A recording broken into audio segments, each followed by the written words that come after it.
Hello बच्चों, हम पाठ मियाँ नसरुद्दीन के जो बाकी प्रश्न बचे हुए हैं उनको करेंगे।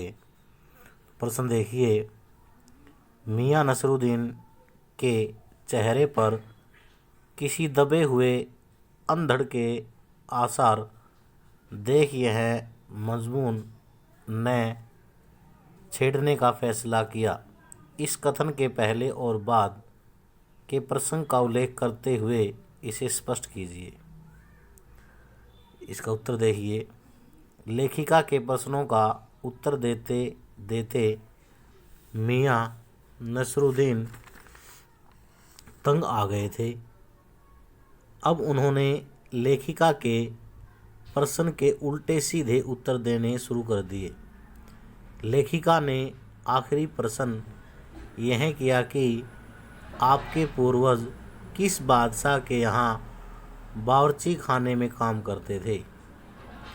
यह प्रश्न सुनकर वे झल्ला उठे और उन्होंने कारीगरों को डांटते हुए काम करने के लिए कहा।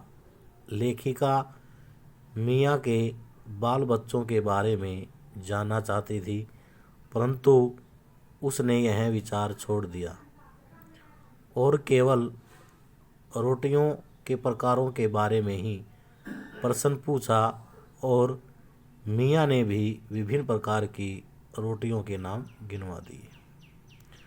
अगला प्रश्न है, पाठ में मियाँ नसरुद्दीन का सब चित्र लेखिका ने कैसे खींचा है।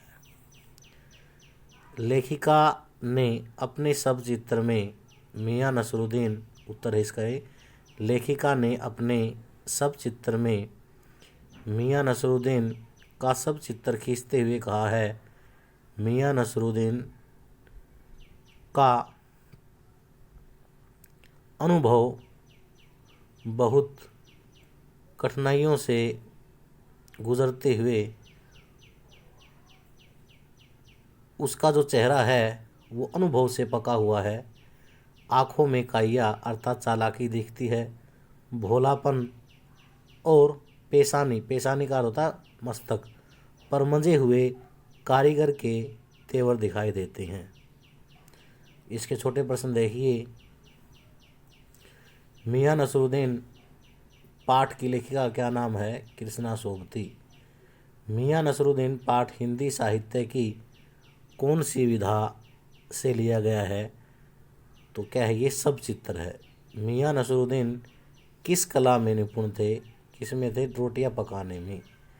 मियाँ नसरुद्दीन किन के मसीहा थे, तो नान भाइयों के मसीहा थे।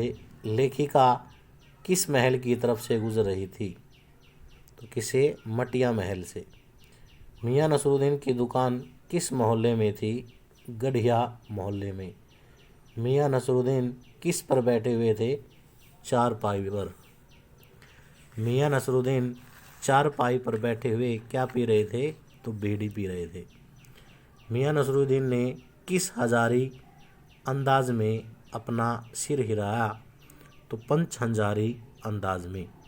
मियाँ नसरुद्दीन के पिता का क्या नाम था, तो पिता का नाम मियाँ बरकत शाही।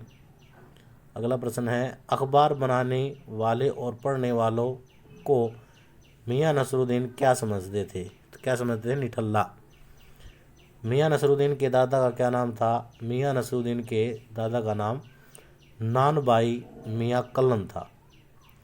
मियाँ नसरुद्दीन ने खोजियों की खुरापात किसे कहा है, अखबार वालों को।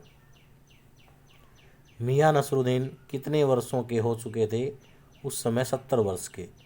मियाँ नसरुद्दीन के पिता की मृत्यु किस उम्र में हुई थी, 80 वर्ष में। मियाँ नसरुद्दीन ने भट्ठी सुलगाने के लिए किसे कहा, बब्बन मियाँ को कहा। मियाँ नसरुद्दीन कारीगरों को आटे और मैदा के प्रति मन कितने रुपए मजदूरी देते थे, तो 2 रुपये मन आटे के और 4 रुपये मन मैदा के। तुन की रोटी किस से ज़्यादा महीन होती है, तो पापड़ से भी ज़्यादा महीन होती है। निकाली, अगला प्रश्न है, निकाली कहाँ से और निगली तथा हजम किसके बारे में, तंदूर से। मियाँ नसरुद्दीन कितने प्रकार की रोटियां बनाने में मशहूर थे 56 प्रकार की। मियाँ नसरुद्दीन का चेहरा किसकी मार से पका हुआ था? मौसमों की मार से। पेशानी किसे कहते हैं? मस्तक को या माथे को। रंगरेज का क्या काम करता है? रंगरेज कपड़ा रंगने का। सीलमाल क्या होती है? एक प्रकार की रोटी होती है। तो इनको अपने साफ कॉपी में लिखना और अच्छी प्रकार से याद करना।